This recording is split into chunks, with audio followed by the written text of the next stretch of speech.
And why do you farm organically? Because it's good for you, and because pesticides will kill you after a while.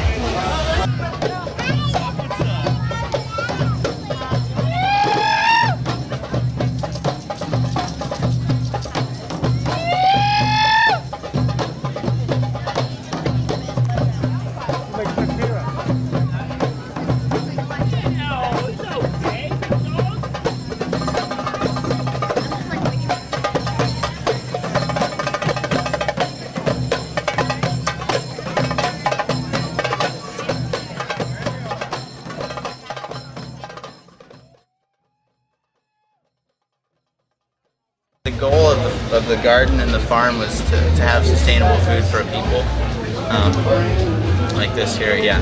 And we come to the farmers markets to obviously to offer people a good product and to meet people and to generate some sort of revenue for the ranch, so we can keep buying supplies and stuff and the seeds.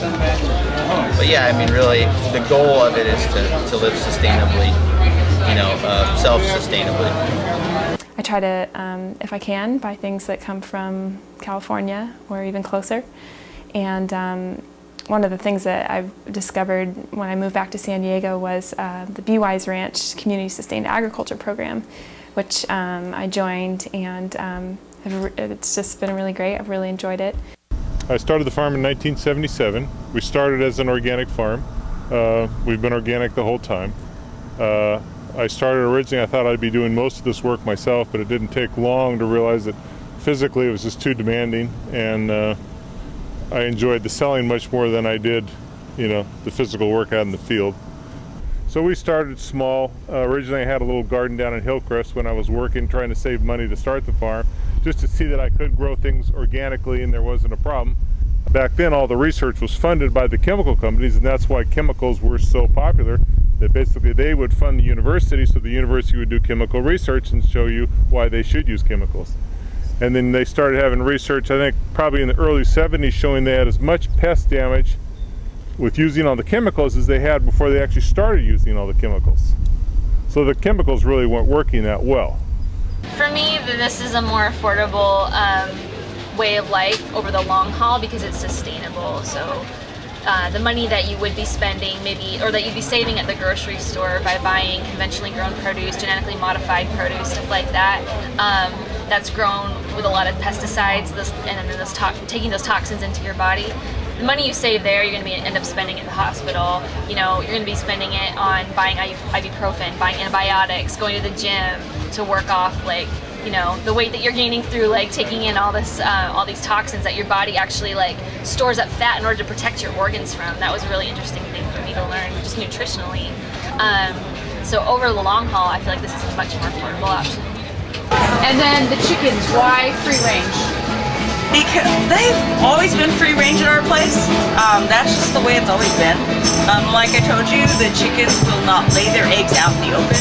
So we do have boxes for them to go into, which is good because we don't have to go hunting for the eggs. We know where they are. But they will not lay their eggs out in the open like that, which is a good thing, like I said. So yeah, they have boxes to go into to lay the eggs, and then they lay their eggs and then they're back out running around, okay? And people always say, well, we only feed them the vegetables at the ranch. They're not given commercial feed, therefore there's no hormones or antibiotics in the eggs because they're not given any. So people always say, well, do they eat worms? Yeah, whatever bugs are out there, they're going to eat, okay? UCSD Medical Center recommended, they were doing studies and they recommended some of their people try eating organic foods. And so I think a lot of those people came into our program 10 years ago, and a lot of them have stuck. It's helped. They were fighting breast cancer or I think mostly it was breast cancer, to tell you the truth. Why organics? For me personally, it came about after I had a kind of long illness that doctors couldn't do anything for me, and I just sort of took stock of how I was living, my diet and stuff like that, and I thought well, I don't know if this is going to fix everything, but it's definitely it can't be any worse for me, and I want to get as much junk out of my system as I can. Just learning more about how your body processes toxins and where those toxins are coming from made me want to switch over, put good food in my body that's going to help it, just to help fight disease. Well, my history with the way in which I've eaten and changed the way in which I've eaten. As a kid, I grew up, you know, you eat what your parents give you, and my parents did a pretty good job of giving us good nutritional food. But when I got into college, I started to have like really bad just digestive pain and problems, and I couldn't figure out what it was, and then I figured out it was lactose intolerance, so I stopped eating dairy. And then I also noticed I was becoming more and more sensitive to other foods, and I was also developing other symptoms like acne and just like really bloated all the time, and I was just having just really bad GI health problems. So I saw a homeopathic healer who was a good friend of one of my coaches, actually, and she kind of worked with me to identify different things that were triggering these kind of responses, and the way in which we did that was by going to a very limited diet of mainly just kind of beans and fruits and vegetables and things like that, and then sort of adding things in order to find out what was giving me trouble. And so now I have integrated a lot more things back into my diet, but I maintain sort of what some people would think to be a simple diet. They started out as a sprout company like in the late 70s, I think, and they were just, you know, growing sprouts hydroponically, and it was really, you know, a big thing in that time period.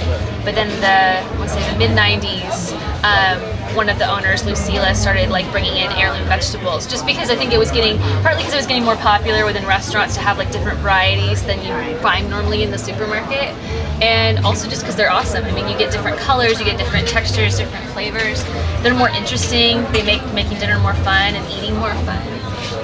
But I think most of my customers probably eat it because of flavor, you know, and I think it's a better value than the supermarket, because obviously, you know, there's a lot less costs involved. I mean, we're delivering this box to these different neighborhoods, they go pick it up. There's no store to pay for, no overhead, all that stuff. I think through this process I've learned to appreciate natural flavors and things like that, and be able to taste the little differences between different spices and things like that, because I've had to bring each sort of food in separately, and so I've kind of learned the different tastes of different foods more acutely. The kind of customers we get here at this market are all over the map. I mean, the neighborhood is crunchy. The neighborhood is a little bit hippie, a little bit of reformed yuppies who want to like scale down their lifestyle. So it's all over the place, and it's really fun just to connect with them over something we all need, which is good food.